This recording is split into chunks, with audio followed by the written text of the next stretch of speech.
মাননীয় প্রধানমন্ত্রীর কাছে আমাদের অনুরোধ থাকবে, মাননীয় প্রধানমন্ত্রী মহোদয়, আমরা 10 বছরের অভুক্ত, 10 বছর ধরে আমাদের দাবি, আমাদের এই পে স্কেল বাস্তবায়ন।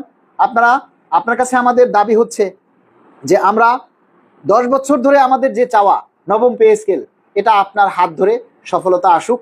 আমরা চাই আপনি আমাদের সেই দাবি বাস্তবায়ন করেন। মাননীয় প্রধানমন্ত্রী মহোদয়, আমরা কোনো আন্দোলন, কোনো কর্মসূচি, কোনো রাজপথে আমরা যেতে চাই না।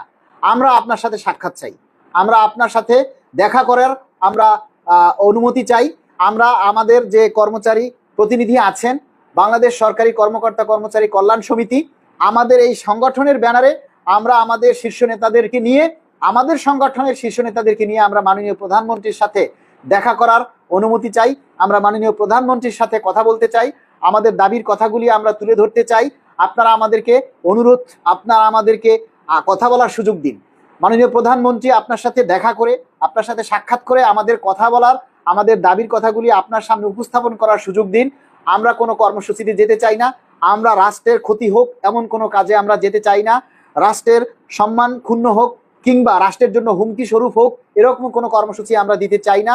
কেননা সবার আগে আমার চাকরি, আমার এখন যে চাকরিটা আছে আমার সেটার প্রাধান্য হলো আগে।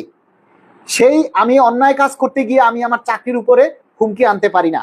আপনারা যারা আছেন কর্মচারী ভাই বোনেরা, আপনাদের সবার কাছে অনুরোধ করব, প্লিজ ভাইয়েরা, 10টা বছর আমরা ধৈর্য ধরেছি, আর কয়েকটা দিন আপনারা আর 2-1 মাস একটু ধৈর্য ধরুন, অপেক্ষা করুন, দেখুন মাননীয় প্রধানমন্ত্রী আমাদের জন্য কি করেন, সরকার, নতুন সরকার আমাদের জন্য কি করেন। এই বিষয় এইটা আমরা একটু দেখি, অপেক্ষা করি, তারপর আমরা আন্দোলন করতে পারবো, কর্মসূচি করতে পারবো, যা খুশি করতে পারবো। কিন্তু সরকারকে আমাদেরকে একটু সময় দিতে হবে যে সরকার কি করেন, আমাদের জন্য ভালো কিছু করেন কিনা, এই বিষয়টা আমাদেরকে সরকারের উপরে দেখতে হবে। এবং মাননীয় প্রধানমন্ত্রীর কাছে সবাই আমাদের দাবির কথাগুলি তুলে ধরুন। মাননীয় প্রধানমন্ত্রীর কাছে আমরা অনুরোধ করছি, বারবার অনুরোধ করছি, মাননীয় প্রধানমন্ত্রী, আমাদের কর্মচারী ভাইয়েরা কষ্টে আছে, আমাদের কর্মচারী ভাইয়েরা অনেক কষ্টে আছে। মাননীয় প্রধানমন্ত্রী, আমাদের পুলিশ, ডিফেন্সে অনেক ভাই আছে যারা ঋণের দায়ে সংসার চালাতে না পেরে আত্মহত্যা করছে। আমাদের কর্মচারী ভাইরা ঋণে জর্জরিত। আমরা যে বেতন পাই সেই 2015 সালের বেতন দিয়ে আজকে 2026 সালে কিভাবে আমরা সংসার করব, কিভাবে আমাদের সংসার চালাবো বলেন? 15,000 টাকা বেতন দিয়ে আজকে আমরা চলতে পারতেছি না। আজকে আমাদের কর্মচারী ভাইরা আত্মহত্যা করছে, ঋণের বোঝা সইতে না পেরে তারা তাদের নিজের জীবন দিচ্ছে। এগুলি আমরা চাই না মাননীয় প্রধানমন্ত্রী। আমরা চাই আমাদের দাবির কথাগুলি, আমাদের দাবিটা আপনি মেনে নিন। আমাদের কর্মচারী ভাই যারা আছে তারা যাতে অভাবগ্রস্ত হয়ে তারা যাতে কোনো দুর্নীতিতে না জড়ায়, তারা যেন কোনো অন্যায় পথে না জড়ায়, সেজন্য আমরা চাই আপনারা সবার আগে নবম পে স্কেল বাস্তবায়ন করুন।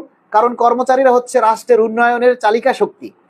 কর্মচারীরা, তাদের যদি অভাব না থাকে তাহলে তারা রাষ্ট্রের উন্নয়নের কাজে মনোনিবেশ করতে পারবে। তাদের যদি অভাব না থাকে তাহলে তারা কোনো দুর্নীতিতে জড়াবে না, কোনো অন্যায় কাজে জড়াবে না। তাই দুর্নীতি দূর করার জন্য, অন্যায় অপকর্মগুলি দূর করার জন্য আমরা সবার আগে মাননীয় প্রধানমন্ত্রীর কাছে অনুরোধ করব যে আপনি আগে আমাদের পে স্কেলের দাবিটা মেনে নিন। আমাদের কর্মচারীরা যাতে সুন্দরভাবে জীবনযাপন করতে পারে, আমরা যাতে দুমুঠো ভাত খেয়ে একটু বাঁচতে পারি, একটু সম্মান নিয়ে আমরা চলতে পারি, এটাই আপনার কাছে আমাদের প্রত্যাশা।